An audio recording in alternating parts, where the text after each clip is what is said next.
नमस्कार, आपका स्वागत है। आज हम दैनिक भास्कर के 26 जनवरी 2025 के अंक में प्रकाशित टिप्स कॉलम के अंतर्गत हार को सहजता से स्वीकारना भी जरूरी है, इस विषय पर जो जानकारी है उसके बारे में आपसे चर्चा करेंगे। इस कॉलम में जो विशेष बात है, विशेष शीर्षक से है कि हार को सहजता से स्वीकारना भी जरूरी है। इसे 4 बिंदुओं में स्पष्ट किया गया है। अपनी प्रतिस्पर्धा का क्षेत्र बदल कर देखें, उद्देश्य बनाएं, जो करते हैं उसका भरपूर आनंद लें, असफल होने के लिए हमेशा तैयार रहें, कब सरेंडर करना है यह समझना भी जरूरी है। और हम इन 4 बिंदुओं के बारे में पृथक पृथक चर्चा करते हैं। अपनी प्रतिस्पर्धा का क्षेत्र बदल कर देखें। स्टीवर्ट बटरफील्ड और उनकी टीम ने शुरुआत में एक मल्टीप्लेयर वीडियो बनाया और उस मल्टीप्लेयर जो वीडियो था उसको बनाने की उनकी परियोजना, जिसका नाम ग्लिच था, सफल नहीं हो पाई। अब आपके पास एक विकल्प है कि आप असफलता का जीवन भर रोना रहते रहिए, या आप कोई कार्य क्षेत्र बदल दीजिए, नए क्षेत्र में काम कीजिए। एक जो असफलता हुई उसे भूल जाइए।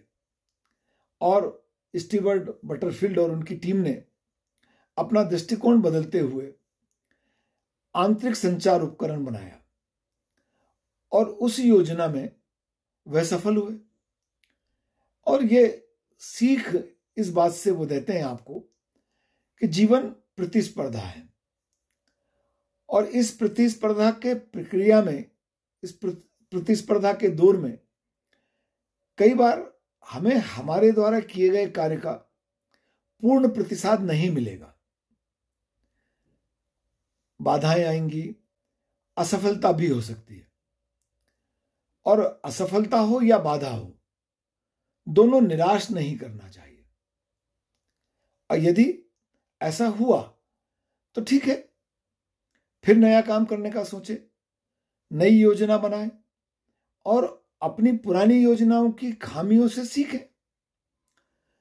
तो जब हम अपनी पुरानी योजना की खामियों से सीखकर नई योजना बनाएंगे तो फिर अगली कार्यवाही में, अगली योजना में हमारी सफलता होने की संभावना बढ़ जाएगी। दूसरी बात है, उद्देश्य बनाएं, जो करते हैं उसका आनंद लें। आप जो करते हैं निश्चित तौर पर उसके पीछे आपका कोई ना कोई उद्देश्य है।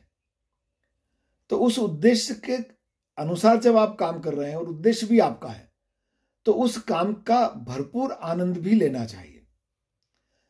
आप दीर्घकालिक व्यापार की जब सफलता के बारे में अधिक सोचेंगे तो आपको शॉर्ट टर्म में, कम समय में क्या लाभ हुआ, यह भी एक सोच में स्वाभाविक रूप से आएगी। और वह जो लॉन्ग टर्म का लक्ष्य है, वह लक्ष्य आपके शॉर्ट टर्म के जो सफलताएं हैं, जो लक्ष्य हैं, उसके आधार पर आपको अपनी योजना को पूरी तरह सफल कराने के लिए प्रेरित करेगा। और इस संबंध में यह आवश्यक है कि आप अपनी टीम का जब नेतृत्व कर रहे हैं तो उसे अपनी टीम में यह भावना विकसित करते हुए कीजिए कि आप एक महत्वपूर्ण काम कर रहे हैं, अनूठा काम है, और यदि टीम मजबूती से अपने इस काम को करेगी तो लक्ष्य प्राप्त होना पूरी तरह संभव है। असंभव कुछ भी नहीं है। और यह कर्मचारियों को प्रेरणा, आपके नीचे काम करने वाले व्यक्तियों को प्रेरणा, आपकी सफलता का एक बहुत बड़ा कारण बन जाएगी।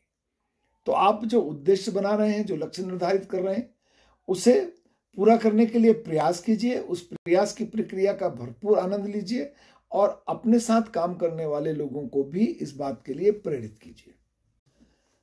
तीसरी बात वो कहते हैं कि असफल होने के लिए हमेशा तैयार रहें। हम जो प्रयास कर रहे हैं उस प्रयास को हम योजनाबद्ध ढंग से करते हैं और सफलता का पूरा प्रयास होता है। परंतु सफल होने की कोई गारंटी नहीं होती। और जो वर्तमान समय में स्टार्टअप संस्कृति है, इस स्टार्टअप संस्कृति ने सफलता और असफलता दोनों का महत्व बड़ी तेजी से हमें हमारे समक्ष लाया है, हमें दिखाया है। ये स्टार्टअप संस्कृति जो है वो जोखिम और उद्यमिता दोनों की सीख देती है। और नया उद्योग स्थापित करने के लिए कैसे प्रयास करना है, कौन से जोखिम लेना है, सफलता के लिए क्या करना है, स्टार्टअप संस्कृति उस सब से संबंधित है। कहां से सहयोग मिल सकता है, बाजार क्या है, ये सब हमारे उस आंकलन में होता है जब हम स्टार्टअप की बात करते हैं। कभी कभी इस प्रक्रिया के दौरान मानसिक असंतोष हो सकता है, परेशानी हो सकती है, वित्तीय असुविधाएं हो सकती हैं, और ऐसी स्थिति में आपके साथ आपके कर्मचारी भी दुखी होते हैं। तो लीडर्स का ये काम है, नेतृत्व देने वाले का ये काम है, स्टार्टअप करने वाले का ये काम है कि वे अपनी असफलता का दुख दर्द कर्मचारियों तक ना पहुंचने दें, क्योंकि कर्मचारी ही आपके नेतृत्व में काम करने वाले, आपके विचारों के अनुसार काम करने वाले, उसकी सफलता के लिए प्रयास करने वाले महत्वपूर्ण लोग हैं। तो उनको मानसिक संबल, मानसिक सुरक्षा देना आपका काम है। ये काम करते हुए भी यदि असफलता आती है तो असफलता के लिए अपने आप को हमेशा तैयार रखिए।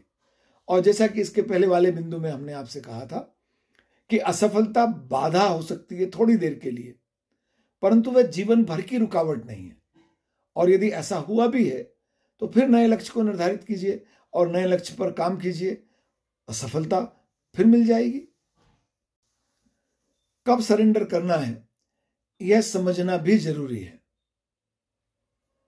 आप किसी भी नौकरी में, व्यापार में, उद्योग में, कहीं पर भी काम कर रहे हैं, सामाजिक जीवन में काम कर रहे हैं, यह जानना बहुत जरूरी है कि क्या कभी ऐसी परिस्थितियां बन गई हैं कि अब सरेंडर कर देना चाहिए। सरेंडर करना भी एक अच्छा विकल्प होता है। यह मान लेना कि अब इसके आगे नहीं होगा, यह भी एक अच्छा विकल्प होता है। हार को स्वीकार करना एक ऐसा अवसर है जब आप पूरी विनम्रता और संवेदनशीलता के साथ अपनी हार को स्वीकार कर लें। कोई बुराई नहीं है। अगर यह आत्मसमर्पण भी है तब भी करने में कोई बुराई नहीं है। और इस आत्मसमर्पण को करने का सही समय क्या है, इसको पहचानने की आवश्यकता है। और यदि इसको सही समय पर पहचान कर सही समय पर कर लिया गया तो फिर अगला चरण, अगला कदम उठाने के लिए हमारे पास साहस बच जाता है। और इससे आप भी प्रेरित होते हैं और आपके नीचे काम करने वाले लोग भी प्रेरित होते हैं। मैं एक ऐसे व्यक्ति को जानता हूं जिन्होंने अपने उद्यम और व्यापार को बचाने के लिए भरचक प्रयास किया, भरपूर प्रयास किया, और उन्होंने कभी भी ये नहीं मानने का इच्छा व्यक्त की कि कोई गलती हो गई और उसे सुधार करने की आवश्यकता है। और उसका परिणाम यह हुआ कि उन्होंने अपनी पूरी पूंजी, जो कुछ उनके पास था, वह सब उसको बचाने में लगा दिया। और परिणाम यह हुआ कि ना वह बचा उद्यम और ना उनके पास पूंजी बची। और उसके बीच की प्रक्रिया के दौरान, उसके बीच के समय के दौरान अनेक लोगों ने उन्हें सलाह दी, जिसमें मैं भी शामिल था, कि अब इस प्रक्रिया से, इस मामले से सरेंडर कर देना चाहिए, हार स्वीकार कर लेना चाहिए और फिर जो कुछ बचा है उससे नया शुरू करना चाहिए। और अगर ऐसा होता तो शायद फिर से खड़े होने का अवसर मिलता, पर ऐसा नहीं हुआ। उन्होंने हार नहीं मानी और अंत तक वह प्रयास करते रहे उसको बचाने का। और उसको बचाने में उन्होंने अपना जीवन भर का सब कुछ जो था उस सब को दांव पर लगा दिया और खाली हाथ रह गए।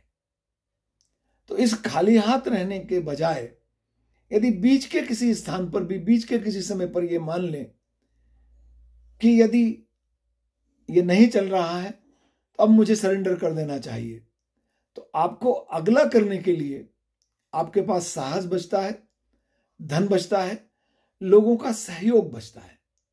इसलिए कब सरेंडर करना है यह समझना भी बहुत जरूरी है। और जीवन में सबके ये अवसर आता है, सफलताएं अवसर अनेक आती हैं और कभी कभी ऐसी परिस्थितियां भी बनती हैं जब ये मान लेना पड़ता है कि नहीं, अब इसको मुझे रोक देना चाहिए, इस मामले में नहीं हो पाएगा। मुझे ऐसा लगता है कि आज की यह चर्चा आपके लिए उपयोगी होगी। पुनः अनुरोध है कि यदि आपने चैनल को सब्सक्राइब नहीं किया है तो कृपया चैनल को सब्सक्राइब कीजिए। मेरे इस YouTube चैनल पर आपको समाजशास्त्र विषय के, पारिवारिक, सामाजिक और राष्ट्रीय महत्व के, शैक्षणिक महत्व के और प्रेरणात्मक प्रसंग के वीडियो देखने में आते हैं। आपका बहुत धन्यवाद।